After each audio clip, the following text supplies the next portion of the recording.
Então, já começando a trabalhar, Rodolfo, o Raul de Pindamonhangaba nos escreve contando a sua história bacana de criação de 2 sobrinhos, um casalzinho, que estão sob a guarda dele porque pai e mãe estão presos.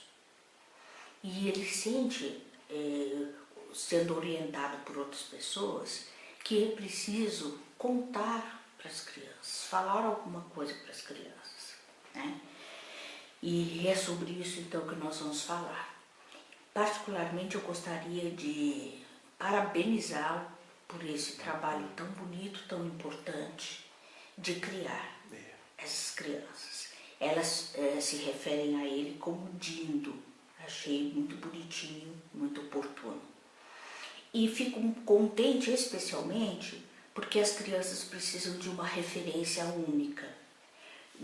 Fico muito preocupada quando eu vejo crianças jogadas para lá e para cá, em que por algum motivo pai e mãe não podem criá-los, e aí a família meio que adota, e aí cada um cuida um pouco.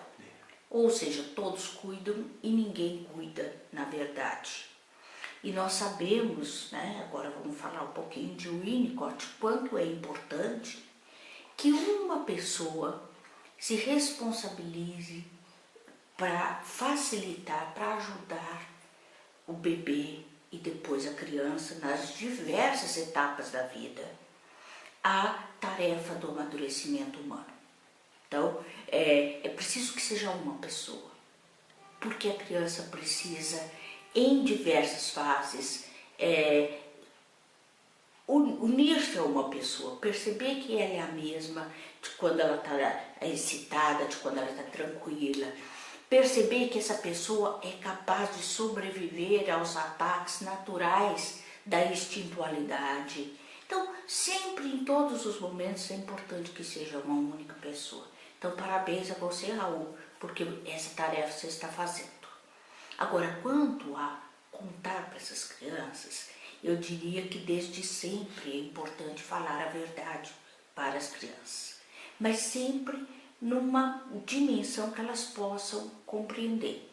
O menino parece que tem 5 anos, a menininha é menorzinha, talvez não tenha tanto entendimento, mas a partir quando surgir uma oportunidade, e aí as historinhas infantis são um veículo, as brincadeiras são outro veículo, filmes de TV, são momentos assim, que aqueles desenhos clássicos, são momentos que podem ser usados para introduzir o assunto, né? Acho que fica bem oportuno conversar num nível que as crianças possam entender, né? Porque, embora o tema de alguma maneira seja adoção, né, Denise? Porque ele, inclusive, registrou as crianças, oficialmente ele assumiu, tem a guarda, né? Eu penso que tem a particularidade do caso dos pais estarem presos, né? Quer dizer, se já é difícil contar para uma criança que o cuidador não é o pai e a mãe biológico, né? Muito mais contar onde estão esses pais, o que acontece com esses pais, e depois também porque esses pais vão cumprir a pena, e eu penso que talvez um pouco da preocupação seja essa, e quando os pais saírem, né, de que maneira lidar com isso tudo. Eu quero também, como a Denise fez, porque eu acho, né, Denise, que tem uma coisa na vida muito bonita, que é a capacidade das pessoas de generosidade. Eu acho que você começou muito bem quando você elogiou, antes mesmo de dar qualquer dica, porque é assim que as coisas no mundo podem melhorar, que se cada um for um pouco generoso, né, dentro das suas possibilidades. Sair um pouco do seu mundinho, né? Porque tem até aquela cena forte do filme da Olga, né, que foi esposa, não oficialmente, mas esposa do Luiz Carlos Prestes, né,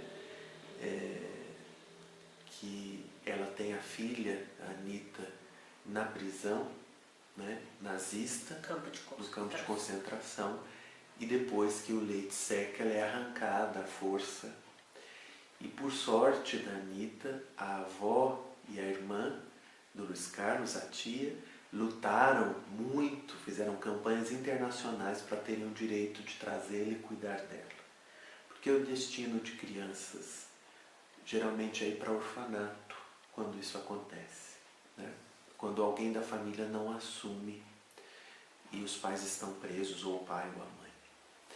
Então isso é muito bonito.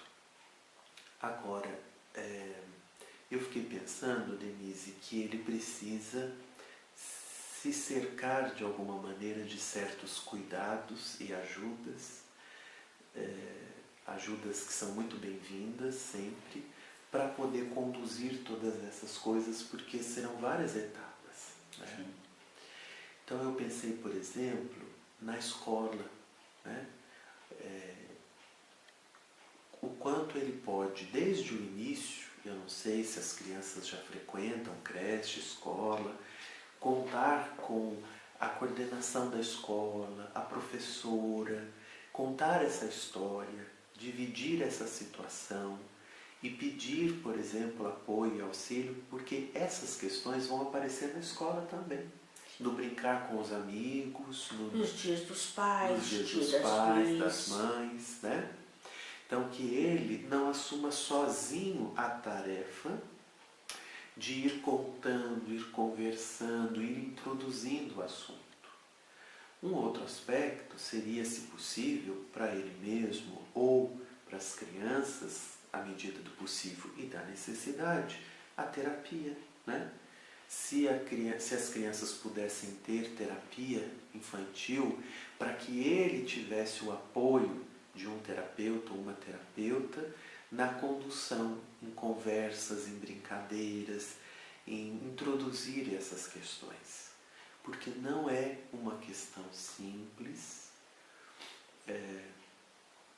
Eu acho que por isso até que ele nos escreveu, porque deve já estar sentindo a dificuldade de lidar com isso, né? E não dá para enfrentar sozinho, né? É preciso que você possa ir se amparando em quem, de repente, você tiver a sorte de ir encontrando na vida. Eu repito, se for possível terapia, a própria escola ou amigos, né? Para que você não enfrente sozinho essa tarefa de ajudar as crianças a reconhecer que elas têm os seus pais, que eles estão numa situação, nesse momento difícil, que você é o responsável, o cuidador, né? E eu queria ir encerrando, Denise, reforçando o que você falou de um cuidador só. Porque, na verdade, eu acho que essa questão dele serve até para os pais biológicos mesmo, que cuidam dos filhos, ou para os pais que adotam crianças, né? Para cuidadores. Porque o que é cuidar? Cuidar e cuidado não tem a ver com sentimento só. Claro que para cuidar a gente precisa ter afeto, precisa gostar. Mas o que eu quero dizer é que não basta dizer, como eu gosto, como eu gosto da Denise, né? É preciso assumir. Cuidado tem a ver com assumir, né? Então, muitas vezes, essa é a grande tarefa que se torna difícil, mesmo para quem é pai e mãe biológico.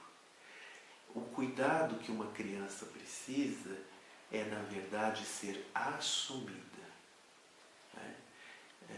Quando a gente sente isso na vida, isso nos dá um chão, um norte. Quando eu sinto que alguém foi capaz de me assumir. Claro que é muito melhor quando é o próprio pai e a própria mãe, porque já tem uma relação meio que natural. Mas nem sempre é possível, por vários motivos, fatalidades inclusive. Mas o que não pode faltar na vida é a sensação de ser assumido por alguém, pela vida toda, de poder contar, de poder esperar. E essa é a parte mais importante que com certeza você está se dando a isso. As outras coisas vão ser simples? Não vão não, porque não seria o mesmo que fosse filho biológico, né, Denise? Não, nunca é. Mas tendo isso, você já tem um chão, né? E aí as outras coisas você vai se cercando de apoio, de ajuda, de orientação, como você está fazendo aqui conosco, pedindo um pouquinho nossa ajuda. Porque daí as coisas podem ir se encaminhando, mesmo com todas as dificuldades inerentes à criação de crianças, principalmente com uma história que se torna mais particular por conta da situação dos pais. Muito bem, eu vou também encerrando, né, Rodolfo? Mas antes eu queria falar sobre esse assumir, a importância, falar da importância do olhar. Por enquanto ficamos por aqui, convidamos você para conhecer mais, para pensar, para debater o assunto conosco no Facebook, participe, nos dê sua opinião, né? E por enquanto é só, beijo grande, até a próxima. Nos mande seu e-mail para seguindo em frente 26, tudo junto, em frente com M, @gmail.com, ou nos mande no inbox do Face, como a Denise falou, sua pergunta, sua mensagem, para nos ajudar aqui a fazer o nosso programa. Boa semana e até quinta-feira.